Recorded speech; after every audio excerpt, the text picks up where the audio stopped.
Урматтуу Бакыт Турканович, урматтуу бүгүнкү чоң майрамдын, аземдин коноктору. Бүгүн албетте менимче ушул Чүй жергесиндеги тарыхый күндөрү бири деп эсептеймин. Себеби биздин мамлекет баштардын чечими менен 2 жылдан бери даярдалып аткан индустриалдык соода логистикалык бордордун бүгүн ачылыш аземин биз күтүп атабыз. Бул проект абдан жакшы проект. Биздин Казакстан бордош мамлекетибиз менен соода саттык мамилебизди экономикалык мамилебизге биздин бюджетке киреше түшүү маселесин чечүүгө чоң салымга урматтуу Бакыт Турканович, кош келипсиз Кыргыз ачыл азизimiz кут болсун.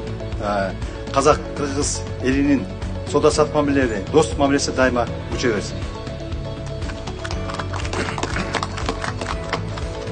Құрметті Арызбек Арызбекович, құрметті бүгінгі шараға қатысушылар, бұл екі мемлекет басшыларының келісімі бойынша, тапсырмалары бойынша бүгін біз үлкен осындай орталықты құрылысына іргетасын қалауға жұмыс жасап отырмыз.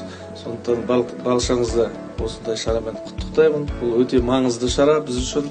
Я считаю, что это один из очень знаковых проектов между нашими странами. Құтты болсын, барлықтарыңызды тек қана алға басып, баршаңызға аманшылық тілеймін. Если разрешите, уважаемые участники, теперь перейти к основной части сегодняшней встречи, непосредственно к церемонии закладки капсул.